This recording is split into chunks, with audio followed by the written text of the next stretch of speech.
Hi, Y4V detectives. Can I just say I am so impressed with you. You are finishing your 4th week of online school. This is my last lesson before I wish you a very happy spring break, a very happy Passover if you're celebrating, a very happy Easter if you are celebrating, and I hope the weather is nice so you're able to go outside and play. I hope you have a bunch of free time now to get some reading done, maybe some crafts done, and maybe even a couple of science demonstrations. Keep sending me those videos and pictures over the break of all your work or all of your practice with these demonstrations. I love hearing about it.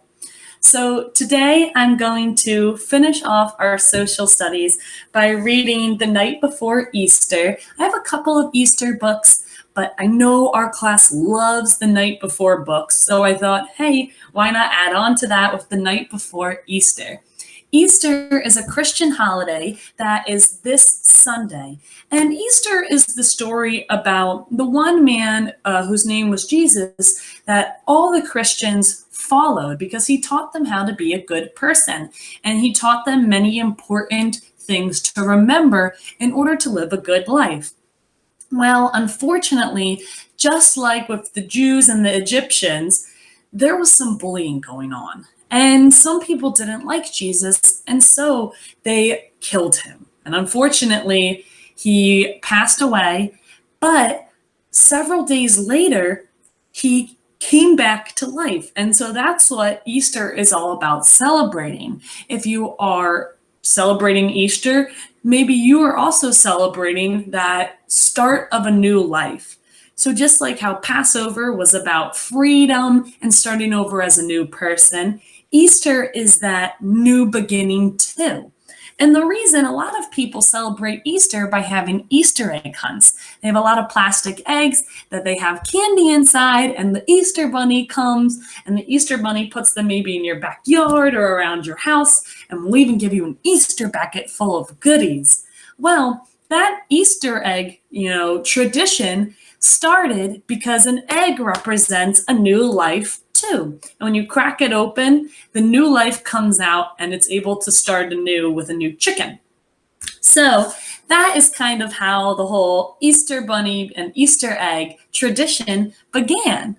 But I'm going to now spend the rest of our time reading this story to you. And then I already mentioned it a little bit in our earlier lesson as a class, but I would love to see you write to me what you are most excited about for this upcoming spring break. Are you excited to celebrate holidays like Easter? Are you excited to go outside, to play? Maybe you have some fun toys that you've been waiting to play with until school was over. I'm going to read this to you after I'm done the story, but I can't wait to see what you're excited about for this upcoming week. All right, let's get to the story. Here we have The Night Before Easter, and you can see there's the Easter bunny hiding eggs around their house, having Easter baskets, but I think this little boy is onto him. So let's read to find out what happens. I wonder if the Easter bunny is going to be hard to catch. 'Twas.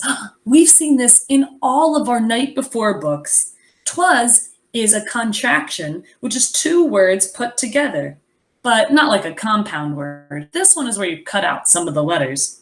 This is supposed to be it was. They took out the I and put the 2 words together to make 'twas. It was, 'twas.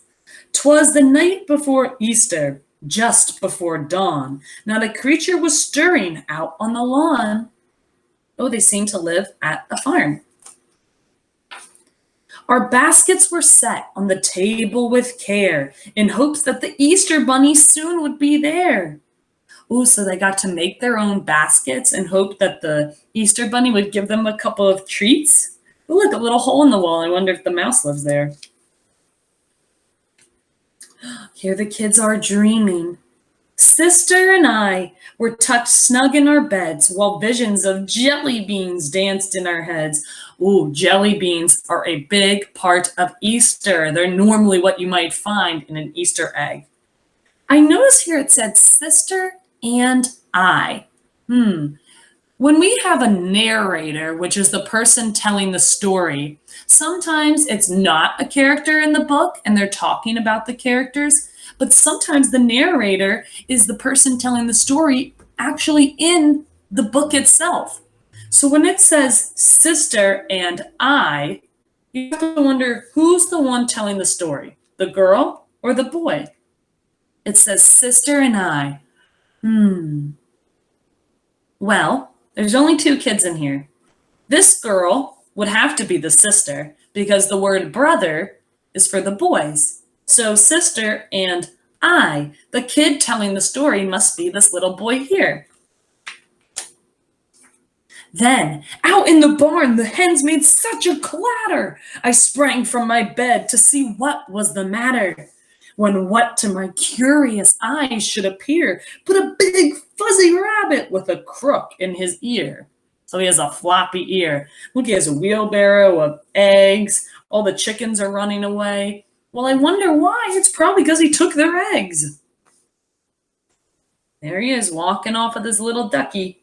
He walked on two legs, which I thought was quite funny. No rabbit could do that except Easter Bunny. He sniffed at a pansy, a tulip, a rose, flowers, jumped over a shovel, a rake, and a hose. Well, all that farming material. But look, there's some candy on the floor. Well, he's peeking. Then up to our house in just a few hops, he came bearing chocolates and striped lollipops. That's what we saw on the floor. So he must be stopping by their house. Look, he snuck down the stairs to spy on the bunny. As I sat on the stairs, not making a sound, that swift, dapper bunny sprang in with a bound. So dapper means he's dressed very nicely. Look, even the cat's surprised. His soft fur was spotless from head to his toes. His vest was all checkered, his tie in a bow. His eyes, how they sparkled, his whiskers, how merry. His tail was like cotton, his nose like a berry. So his nose is so pink it looks like a berry, and his tail looks like the little cotton balls that we use on the 100th day of school. Oh, look, his little chickie friend loves him. He made not a sound, but went straight to his treasure, filled up our baskets, adding more for good measure. So good measure means, just in case I didn't give them enough candy, I'll sprinkle a little bit more so that they have more than enough. Man, look, it says Happy Easter here. There's a giant chocolate bunny, big lollipops, and he's sprinkling those jelly beans they dreamed of. Oh, look, there he is. The cat's playing with some of the toys. Chocolates and chicks and candy galore spilled from our baskets and onto the floor. They're all picking it up. Look, even the mouse has a baby basket. And just when I thought that the bunny was done, he picked out some eggs, looking over each one. I wonder what he could be doing. Uh-oh. He carefully hid them on couches and chairs, the mantle, the bookshelf, and under the stairs. I don't know how he still hasn't seen this kid. Here, I'll try and zoom out a little bit, and I'll give you a chance, since you don't have the book here to look at, try and see if you can find any of the hidden Easter eggs. Well, we definitely see the ones here on the floor. There's one under the rug at the stairs. Oh, the cat's looking at one behind the pot. I see the two on the mantle. Look, there's one on the lamp and a cup under a book in the bookshelf. Oh, look there behind a pillow, under the couch and the chairs. Look, there's one under the rugs and pillows too. There are either some hidden over here. Wow, I hope we found them all. I think we did, but let me know if we didn't. When our rooster crowed, cock-a-doodle-doo, he turned with a start. He wiggled his nose, diddle-diddling, then went to his cart, which is now empty. I wonder why that rooster was crowing. I see the sun is rising. Have you heard that sometimes when they wake up, roosters will crow to say that the new day started? So maybe that was the timer for our bunny to get out of the house and go to the next one. He sprang from the house with a single bound, which means one big leap, and bounced down the street without making a sound. Bye, Easter Bunny. I read his note and he hopped away. Happy Easter to all, and to all a great day. The end. If you want to look here, you can see all the night before books, but that's the end of our story, The Night Before Easter. Hopefully, the night before Easter, which is this Saturday, maybe you'll catch a glimpse of that Easter bunny. Who knows?